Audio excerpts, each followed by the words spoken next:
Hello friends, अगर आपने अपनी इनकम टैक्स रिटर्न 31 जुलाई को जमा नहीं की है, यानी इनकम टैक्स रिटर्न जमा करने की इंडिविजुअल के लिए लास्ट डेट थी 31 जुलाई। अगर आपने 31 जुलाई तक अपनी इनकम टैक्स की रिटर्न यानी ITR जमा नहीं की है तो आपको पेनल्टी देनी होगी। इस वीडियो में मैं आपको बताऊंगा कि आप अपनी इनकम टैक्स की रिटर्न जमा कर सकते हैं, वो भी बिना पेनल्टी, लेट फीस, बिना टैक्स के। अगर आप बिजनेसमैन हैं तो आपको इनकम टैक्स का ITR 4 जमा करना पड़ेगा, वो भी अंडर सेक्शन 44 AD में। AD में रूल ये है कि आप कम से कम टोटल रिसिप्ट का 8% एज्यूम इनकम दिखा सकते हैं, इससे कम नहीं दिखा सकते, इससे ज्यादा दिखा सकते हैं। मैं आपको इस वीडियो में इनकम टैक्स की रिटर्न जमा करना बता रहा हूँ सेक्शन 44 AD में, और आपकी इनकम बिजनेस से होती है। इस वीडियो को बनाने का कि आपको बताना कि आप इनकम टैक्स की रिटर्न बिना लेट फीस, बिना इनकम टैक्स के, बिना पेनल्टी के जमा कर सकते हैं। तो मैंने ये वीडियो बनाई है, आपको देखिए। आप इस वीडियो को बीच में स्किप नहीं करिएगा, अगर आप स्किप करेंगे तो फिर आपकी गलत इनकम टैक्स की रिटर्न जमा हो सकती है। इसके अलावा हम पेड सर्विसेज प्रोवाइड कराते हैं। अगर आपको प्रोफेशनली इनकम टैक्स की रिटर्न जमा करानी है तो आप हमसे कॉन्टेक्ट कर सकते हैं। कॉन्टैक्ट नंबर आपको स्क्रीन पर दिखाई दे रहा है, आप यहाँ कॉन्टैक्ट करिए। तो जो भी मिनिमम पैसे होंगे, रीजनेबल पैसे होंगे, वो आपको देने होंगे। हम कम से कम पैसों में कोशिश करते हैं ज़्यादा से ज़्यादा सर्विस देने की। तो आइए मैं आपको दिखाता हूँ किस तरह से आप इनकम टैक्स की रिटर्न बिना पेनल्टी के, बिना लेट फीस के जमा कर सकते हैं। आपको इनकम टैक्स की वेबसाइट incometax.gov.in खोलना है, और इसके लिए आप गूगल पे सर्च करेंगे। आप सर्च करेंगे या आप सर्च करिएगा ई फाइलिंग इनकम टैक्स, तो भी ये वेबसाइट खुल जाएगी। और खुलने के बाद आप देखेंगे कोने पर लॉगिन लिखा हुआ, वहाँ पर आपको क्लिक करना है। लॉगिन पर क्लिक करने के बाद हम यूज़र ID और पासवर्ड देंगे, और यूज़र ID हमारा होगा पेन नंबर, क्योंकि इनकम टैक्स में यूज़र ID हमेशा पेन नंबर होता है। और पेन नंबर देने के बाद हम कंटिन्यू पे क्लिक कर देंगे, और ये बॉक्स दिया है इसको यहाँ सिलेक्ट कर देंगे और स्क्रॉल डाउन करेंगे, और यहाँ पर हम पासवर्ड देंगे। ये देखिए मैं अपना पासवर्ड दे रहा हूँ, और पासवर्ड देने के बाद जो इसके नीचे कंटिन्यू लिखा हुआ है इस पर क्लिक करेंगे, और ये मैंने कंटिन्यू पे क्लिक कर दिया। और ये देखिए अब ये लॉगिन हो गया। अब इसको स्क्रॉल अप करेंगे, मैंने इसको अप कर दिया। हम यहाँ पर सबसे पहले दो चीज़ें चेक करते हैं। सबसे पहले होता है 26AS और दूसरा AIS यानी एनुअल इंफॉर्मेशन स्टेटमेंट। तो उसमें देखते हैं कि कौन कौन सी ट्रांजैक्शन हुई है। तो 26AS में जो TDS वगैरह कटता है वो होता है। तो ये देखिए 26AS मैंने इनका डाउनलोड कर लिया है। इसके बारे में मैंने एक अलग से वीडियो बनाई है, वो आप देख सकते हैं 26AS कैसे डाउनलोड कर सकते हैं। अब हम इनका एनुअल इंफॉर्मेशन स्टेटमेंट यानी AIS चेक करेंगे। तो इनका AIS में कुछ है नहीं, क्योंकि ट्रांजैक्शन उन्होंने किया नहीं है। अब जो यहाँ पर AIS लिखा हुआ वहाँ क्लिक करेंगे, फिर यहाँ पर ये एरो डाउन एरो लिखा हुआ है यहाँ क्लिक करेंगे। तो देखिए यहाँ क्लिक करने के बाद डाउनलोड पे क्लिक करेंगे, तो यहाँ पर लिखा हुआ है you do not have any TIS detail, यानी इन्होंने कोई ऐसा ट्रांजैक्शन नहीं किया है जो कि TIS में रिपोर्ट किया गया हो। और फिर एनुअल इंफॉर्मेशन स्टेटमेंट पे क्लिक करेंगे। ये देखिए जो डाउन एरो है इस पर क्लिक करेंगे, तो ये जो ऊपर लिखा हुआ है एनुअल इंफॉर्मेशन स्टेटमेंट, इसके सामने डाउनलोड लिखा हुआ है, यहाँ क्लिक करेंगे। तो देखिए यहाँ पर लिखा हुआ आ रहा है you don't have any AIS detail to download. तो इसका मतलब ये हुआ कोई कि उन्होंने ट्रांजैक्शन ऐसा नहीं किया जो इसमें रिपोर्ट किया गया हो। अगर किसी का भी कोई भी अगर ट्रांजैक्शन होगी तो यहाँ पर शो करती है, और उसका फिर PDF में डाउनलोड हो जाता है। अब हम रिटर्न जमा करेंगे, तो उसके लिए हम ई फाइल जाएंगे, इनकम टैक्स रिटर्न पे जाएंगे, फाइल इनकम टैक्स रिटर्न पे क्लिक करेंगे, और फिर ये इस तरह से खुलेगा। अब यहाँ पर हम सबसे पहले असेसमेंट ईयर सिलेक्ट करेंगे। तो हमें यहाँ पर 23-24 की रिटर्न जमा करनी है, तो हमने सिलेक्ट कर लिया। फिर यहाँ पर हम ऑनलाइन पे सिलेक्ट करेंगे, फिर कंटिन्यू पे क्लिक कर देंगे।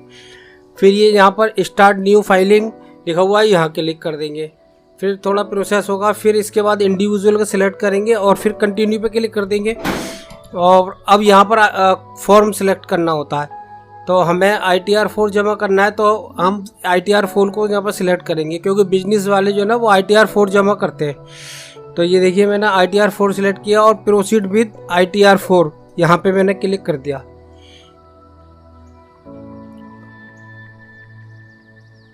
अब इसके बाद देखिए यहाँ लिखा हुआ लेट्स गेट स्टार्टेड लिखा हुआ है, यहाँ पर इसको क्लिक करेंगे। अब यहाँ पर you are file the income tax return for any the following, आपने क्यों रिटर्न जमा कर रहे हैं ये पूछ रहा है। तो हम सबसे नीचे लिखा हुआ है अदर्स, तो अदर्स पे हम इसको सिलेक्ट करेंगे, क्योंकि हम जो है ना अदर्स में ही जाते, क्योंकि हमारा टैक्स वगैरह नहीं बैठ रहा, तो हम अदर्स सिलेक्ट करेंगे। और फिर अदर सेलेक्ट करने के बाद फिर ये कंटिन्यू लिखा हुआ है, यहाँ कंटिन्यू पे क्लिक कर देंगे। और कंटिन्यू पे क्लिक करने के बाद देखिए यहाँ पर let's validate your pre fill return, तो यहाँ पर कुछ आइटम दिए हुए हैं, उनको वैलिडेट करना होता है, कंफर्म करना होता है। जैसे यहाँ पर पर्सनल इंफॉर्मेशन है, ग्रॉस टोटल इनकम है, और डिस्क्लोजर्स एंड एग्जेम्प्ट इनकम है ना, टोटल डिडक्शन है, और टैक्स पेबल होता है इसमें ना। इन सभी को एक एक करके हमें कंफर्म करना पड़ेगा। तो सबसे पहले पर्सनल इंफॉर्मेशन को हम क्लिक करेंगे, फिर इसको कंफर्म करेंगे। अब इसमें हम है ना अपना एड्रेस वगैरह चेंज कर सकते हैं, पिन कोड चेंज कर सकते हैं, लेकिन जो डेट ऑफ बर्थ है, पिन नंबर है, फादर नेम है, ये चेंज नहीं कर सकते। और फिर ये देखिए उसके नीचे कॉन्टैक्ट नंबर है, ये भी आप चेंज कर सकते हो अपना। अब आप इसको देख लीजिएगा, अगर आपका एड्रेस सही है तो ठीक है, अगर एड्रेस में कोई प्रॉब्लम है, कोई गड़बड़ है, तो आप इसको जो एडिट लिखा हुआ है ना ऊपर, यहाँ क्लिक करके ऑप्शन आएगा चेंज करने का। तो मुझे यहाँ पर बहुत माइनर चेंज करना है, तो ईमेल आईडी लिखी हुई है यहाँ पर, तो ईमेल आईडी थोड़ी चेंज करनी है बस। और यहाँ पर देखिए ईमेल आईडी चेंज हो जाएगी। और दूसरा ये है, यहाँ पर जो लैंडलाइन नंबर होता है वो देना ज़रूरी होता है, वो मैंडेटरी होता है। तो आपके पास नहीं है, तो हम नहीं है तो क्या करो, यहाँ मांग रहे हैं, तो जो मोबाइल नंबर है उसके शुरू के हम 8 डिजिट डाल देते हैं। और यहाँ पर देखिए 91 होता है कंट्री ने का जो कोड होता है, और यहाँ पर नंबर डाल देंगे। 8 डिजिट में नंबर मांगता है, तो 8 डिजिट का हम जो मोबाइल के शुरू के हैं वो डाल देते हैं, बाकी आपके पास हो आप डाल दो। और फिर इसको नीचे स्क्रॉल डाउन करेंगे, देख लीजिए अगर कोई एड्रेस वगैरह चेंज करना हो तो आप उसको एड्रेस चेंज कर सकते हैं। और इसमें सारे जो लास्ट के 2 कॉलम दिए ना, तो उसमें आपका जो पिन कोड नंबर देंगे तो ऑटोमेटिक 3-4 के नाम आएंगे। फिर ये सेव कर देंगे इसको, और सेव करने के बाद फिर ये प्रोसेस होगा थोड़ा। अच्छा, मैंने बताया था कि पिन कोड नंबर डालेंगे, पिन कोड के बाद फिर कुछ एरिया के नाम आते हैं, तो उसमें आपका भी होगा, वही सिलेक्ट करना होता है। तो उसमें सिलेक्ट कर देंगे तो वही आपका एड्रेस हो जाएगा। और अगर आपका एड्रेस नहीं आ रहा तो वो एक और ऊपर वाला कॉलम होता है, उसमें आप लिख सकते हैं। अब आ गए हैं यहाँ पर have you ever opt for new resume, तो हम नो रिज्यूम में नहीं जाना चाहते। फिर इसके बाद सेकंड में यहाँ नॉट ऑप्टिंग लिखा हुआ है, यहाँ सिलेक्ट करेंगे। इसके बाद whether this return is being filed by representative, तो यहाँ पर नो, क्योंकि हम खुद रिटर्न जमा कर रहे हैं। और फिर ये बैंक डिटेल होती है, और बैंक डिटेल में यहाँ पर इसको सिलेक्ट करना होता है। और इसमें ये ध्यान रखना कि यहाँ पर जो बैंक की जो है डिटेल वो वैलिडेट होने चाहिए, और वैलिडेट नहीं होगी तो फिर आपका रिफ़ंड नहीं आएगा। रिफ़ंड के केस में ये वैलिडेट मैंडेटरी होता है, और रिफ़ंड नहीं है तो बिना वैलिडेट के रिटर्न जमा हो जाती है। फिर यह कंफर्म लिखा हुआ, कंफर्म पे क्लिक कर देंगे। अब ये देखिए ये हमारा पर्सनल इन्फॉर्मेशन कंफर्म हो गया। अब नेक्स्ट है ग्रॉस टोटल इनकम, तो ग्रॉस टोटल इनकम पर हम क्लिक करेंगे। उसके बाद देखिए इस तरह से आएगा ऑप्शन, और यह है सैलरी एग्जम्पशन, तो हमारा सैलरी का नहीं है, हमारा बिजनेस से रिलेटेड है, तो ये सारे कॉलम सैलरी से रिलेटेड है। तो यहाँ पर जो नो लिखा हुआ ना, इसको सिलेक्ट कर देंगे, और सारे जितने भी है सब पे नो पे सिलेक्ट कर लेंगे।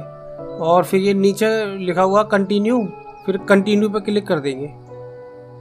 अब इसमें देखिए इनकम के सोर्सेज है ना, वो उसका कॉलम आ गया। इनकम फ्रॉम सैलरी कितनी है, अगर आपकी इनकम फ्रॉम सैलरी भी हो साथ में तो एडिट लिखा हुआ वहाँ पर क्लिक करके वहाँ सैलरी डालनी पड़ती है। अब हमारा इनकम फ्रॉम बिजनेस और प्रोफेशन है, तो हमें इनकम फ्रॉम बिजनेस प्रोफेशन की रिटर्न जमा करनी है, तो यहाँ पर ऐड डिटेल लिखा हुआ है, यहाँ पर क्लिक करेंगे। और अगर इनकम फ्रॉम अदर सोर्सेज भी है हमारी तो ऐड डिटेल लिखा हुआ है, इस पर क्लिक कर देंगे। तो अभी हम इनकम फ्रॉम बिजनेस पर ऐड करेंगे और फिर इस तरह से ये देखिए थोड़ा प्रोसेसिंग होगी। अब ये ऊपर लिखा हुआ है बिजनेस प्रोफेशन और गुड्स कैरेज, तो हमारा बिजनेस से रिलेटेड है तो हम बिजनेस पर सिलेक्ट करेंगे। ये हमारा पिछली साल का ऑटोमेटिक यहाँ सिलेक्ट किया हुआ आ रहा है, लेकिन आपका जो भी बिजनेस हो वो वहाँ पर ऑप्शन होगा सिलेक्ट करने का, उसका कोड नंबर होता है, कोड के हिसाब से रिटर्न जमा होती है बिजनेस की, क्या बिजनेस है आपका, है ना। और अगर आपके ये चेंज करना तो अदर ऐड अदर लिखा हुआ है ना, यहाँ से यहाँ पर क्लिक करके तो आप इसको चेंज कर सकते हैं। अब यहाँ पर देखिए ग्रॉस टर्नओवर और ग्रॉस रिसीव्ड लिखा हुआ है। दूसरा है प्रीजम्पटिव इनकम अंडर सेक्शन 44 AD, तो एक नंबर पर जो लिखना है आपको ग्रॉस टर्नओवर लिखना है। तो इसमें भी दो कॉलम है, एक है चेक से पेमेंट कितना है और एक अदर मोड में। तो हम अदर मोड में जो भी हमारी सेल की फिगर है वो अदर मोड में डालेंगे। और दूसरा है प्रीजम्पटिव इनकम में भी दो हैं, एक 6% एक 8%। तो हम 8% वाले कॉलम में जो कॉलम में डालेंगे, फिर हम ऐड पर क्लिक कर देंगे। फिर ये कंफर्म लिखा हुआ आ गया, कंफर्म पे क्लिक करेंगे। अब ये इस तरह से देखिए ग्रॉस टोटल इनकम कंफर्म हो गई। अब हमारा डिस्क्लोजर एंड एग्जेम्प्ट इनकम लिखा हुआ है, यहाँ क्लिक करेंगे और यहाँ पर क्लिक करने के बाद फिर ये देखिए इस तरह से शो करेगा। अब यहाँ लिखा हुआ है financial particular of the business, तो ये मैंडेटरी होता है, it is mandatory to fill, है ना। तो यहाँ पर ऐड डिटेल लिखा हुआ है, यहाँ क्लिक करेंगे ऐड डिटेल में, ये हमने क्लिक कर दिया। अब यहाँ पर देखिए ये आपसे मांग रहा है जो जो आपके पास फिगर हो वो आप इस फिगर उसी कॉलम में फिगर देना है। अब जैसे देखिए अदर लायबिलिटी है, सन्डी डेटर है, सन्डी क्रेडिटर है, एडवांस है, अनसिक्योर लोन है ना, फिक्स एसिड्स और सन्डी डेटर, सन्डी क्रेडिटर, बैलेंस बैंक है, कैश है ना, और अदर एसिड्स है। तो अब ये दो है, एक लायबिलिटी और एक एसिड्स। तो इसको जो जो आपके पास अमाउंट हो वो सारा इसमें फिल करना है। और यहाँ पर ये देखेंगे आप हर आइटम के आगे जो स्टार लगा हुआ रेड कलर का, उसका मतलब ये है कि आपको ये मैंडेटरी है, तो वो फिगर मैंडेटरी देना ही देना है। अगर आपके पास फिगर नहीं है तो आप 0 लिख देंगे उसमें।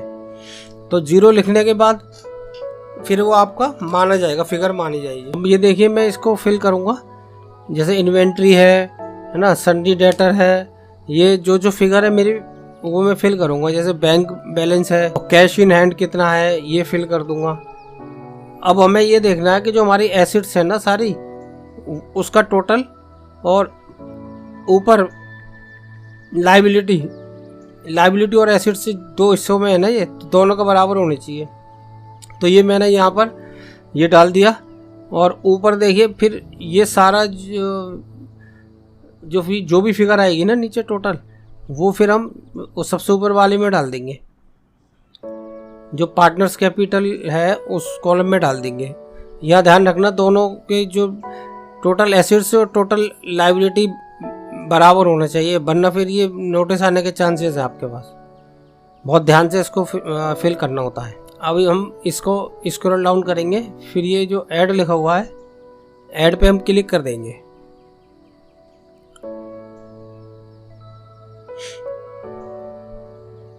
अब स्क्रॉल डाउन करेंगे, अब ये कंफर्म लिखा हुआ है, यहाँ पर क्लिक कर देंगे। अब ये देखिए स्क्रॉल डाउन कीजिए, अब ये देखिए डिस्क्लोजर एंड एग्जेम्प्ट इनकम है, ये हमारा कंफर्म हो गया ग्रीन कलर का। अब हम टोटल डिडक्शंस पर क्लिक करेंगे। अब हमें टोटल डिडक्शंस जितनी भी है ना वो यहाँ फिल कर देंगे। 80C में कितनी है, 80CC में कितनी है। तो मेरे केस में कोई भी डिडक्शन है नहीं, तो हम यहाँ पर नो पे कर देंगे सब पे, क्योंकि हमें कोई डिडक्शन लेनी नहीं है। देखिए सब पे नो नो नो, हर किसी पे TTA no, are you eligible claim any other, ये तो नो, इस पर भी नो। फिर नीचे कंटिन्यू लिखा हुआ है, इस पर क्लिक कर देंगे। अब फिर ये इस तरह से आ जाएगा। अब इसको स्क्रॉल डाउन करेंगे और ये कंफर्म लिखा हुआ है, यहाँ कंफर्म पे क्लिक कर देंगे।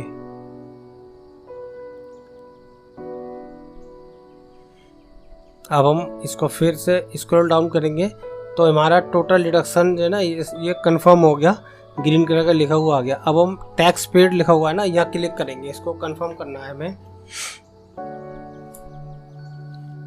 अब हमारा कोई टैक्स तो पेड है नहीं, ना कोई TDS है। अगर TDS कटा होगा तो यहाँ शो कर जाएगा आपका, या आपने कोई एडवांस टैक्स जमा किया होगा और वो शो कर देगा। फिर इसके बाद यहाँ कंफर्म लिखा हुआ है, यहाँ क्लिक कर देंगे।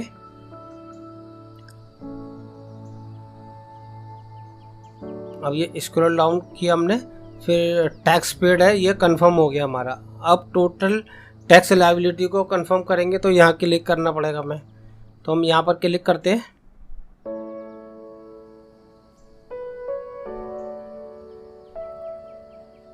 अब देखिए यहाँ नीचे स्क्रॉल डाउन करते हैं और फिर ये देखिए total tax fee and interest, ये सारे के सारा ज़ीरो हो रहा है। तो ये देखिए, मैं देखने की चीज़ है कि यहाँ पर मैंने आपसे कहा था कि मैं ऐसी रिटर्न जमा करूँगा कि आपको कोई भी इसमें लेट फीस नहीं लगेगी, ना कोई टैक्स लगेगा, तो यहाँ पर ना इंटरेस्ट लगेगा। तो यहाँ पर आपको कुछ भी नहीं लगा हुआ। तो यहाँ पर देखिए कोई भी अमाउंट नहीं है आपका जो आपको पेड करना हो, यहाँ पर ज़ीरो आ रहा है। तो फिर इसको कंफर्म पे क्लिक कर देंगे। अब ये इस तरह से खुलेगा। अब ये देखिए हमारा सारे कंफर्म हो गए, टोटल टैक्स लायबिलिटी भी हमारा कंफर्म हो गया जो लास्ट में है। उसके बाद हम प्रोसीड लिखा हुआ है, इस पर क्लिक कर देंगे।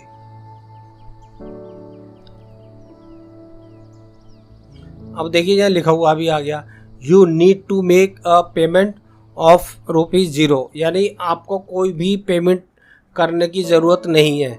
तो आपका जो भी पेबल अमाउंट है वो ज़ीरो है। और उसके बाद फिर हम प्रीव्यू रिटर्न पर क्लिक करेंगे। अब स्क्रॉल डाउन करेंगे, ये बॉक्स दिया है, इस पर सेलेक्ट करेंगे और फिर ये देखिए आप अपना नाम देखिए, फादर नेम देखिए, नीचे दिखेगा आपको। फिर ये प्रोसीड टू प्रीव्यू पे क्लिक कर देंगे।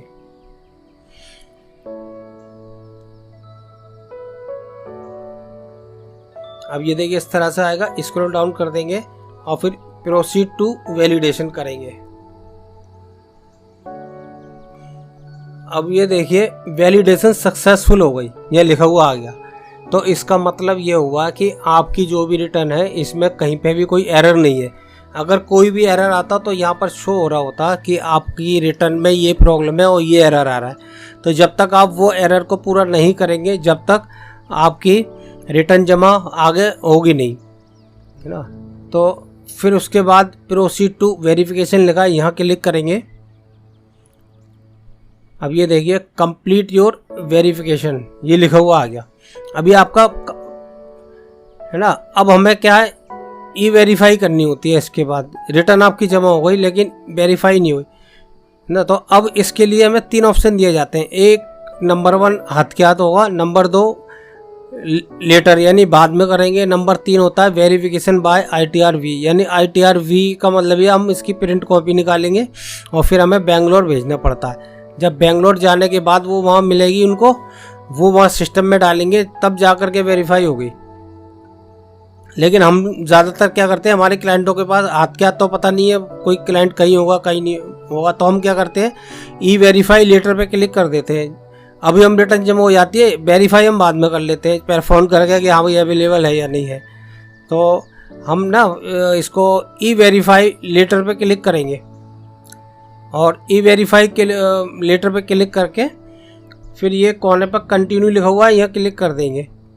तो क्योंकि हमें बाद में OTP चाहिए मिलता है, इसलिए अब हमने क्या करा, ई वेरीफाई लेटर पर क्लिक कर दिया। अब ये देखिए अलर्ट आ गया, क्या ये लिख रहा है कि kindly E verify the return with in 30 days of submission, यानी सबमिशन के 30 डेज के अंदर आपको ये वेरीफाई करने होती है। अगर 30 डे के बाद आप करोगे तो फिर ये आपकी इनवैलिड हो जाएगी, तो है ना।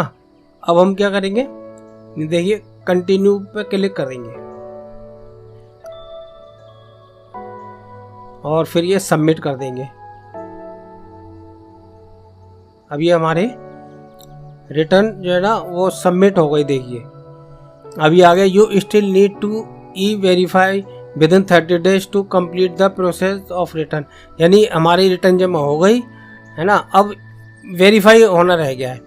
तो वेरीफाई के लिए हम क्या करेंगे, वो भी वेरीफाई 30 दिन के अंदर करनी है। उसके लिए ई फाइल लिखा हुआ है, यहाँ जाएंगे, फिर इनकम टैक्स रिटर्न पर जाएंगे और फिर इसके नीचे लगा हुआ है ई वेरीफाई रिटर्न, यहाँ क्लिक करेंगे। अब यहाँ पर क्लिक करने के बाद अगर आपकी और भी पिछले साल की अगर ई वेरीफाई से रह गई है तो डिटेल आ जाएगी। तो मेरी इस साल की है तो मैंने ये देखिए शो हो रही है, असेसमेंट 23-24 लिखा हुआ है। तो जो और लिखा हुआ है कि ई वेरीफाई आपको करना है, अभी वेरीफाई नहीं हुई है तो ई वेरीफाई जो ये लिखा हुआ है आपको यहाँ पर क्लिक कर देंगे। अब इस पर इसके बाद ये ऑप्शन मिलेंगे आपको। तो how do you want to e verify, तो ई वेरीफाई भी कई तरह से होता है। तो सबसे ऊपर वाला ना I want like to verify लिखा हुआ है ना, ये लिखा हुआ है, तो वो होता है मोबाइल पर आपके आधार में जो भी मोबाइल नंबर है उस पर OTP आएगा। और इसके अलावा ये लिखा हुआ जनरेट ABC, जो ये अकाउंट के थ्रू भी आपको एक OTP टाइप में आता है, वो भी कर सकते हैं। लेकिन हम अपने यहाँ पर ऊपर करेंगे I would like to verify using OTP on mobile. तो यहाँ पर क्लिक करेंगे ना तो जो हमारे आधार में जो भी मोबाइल है उस पर OTP आ जाएगा, है ना। और ये नहीं है तो फिर आपको वही और भी ऑप्शन है। उसके बाद देखिए यहाँ पर कंटिन्यू पे क्लिक करेंगे, फिर ये जनरेट आधार OTP ये लिखा हुआ आ गया, इसको क्लिक करेंगे। उसके बाद देखिए ये OTP मांग रहा है, तो अब ये OTP आ जाएगा हमारे पास। तो हम यहाँ पर जो भी आधार पर OTP है जो मोबाइल में आया है वो हम यहाँ पर देंगे। ये देखिए मैंने OTP दे दिया है और OTP देने के बाद वैलिडेट पर क्लिक कर, अब ये देखिए अब ये हमारा वेरीफाई हो गया। तो ऊपर लिखा हुआ आ गया रिटर्न ई वेरीफाइड सक्सेसफुली। तो हमारा जो ई वेरीफाई है वो सक्सेसफुल हो गया है। अब हमें दो चीज़ें इसमें डाउनलोड करनी है, एक एक्नॉलेजमेंट और दूसरा जो हमने फॉर्म जमा किया है वो फॉर्म। तो यह डाउनलोड जो रिटर्न लिखा हुआ है ना, तो इसमें क्लिक करेंगे तो यहाँ पर जो फॉर्म है वो यहाँ पर डाउनलोड होगा। तो हम यहाँ पर इसको क्लिक करेंगे, पहले फॉर्म को डाउनलोड करेंगे।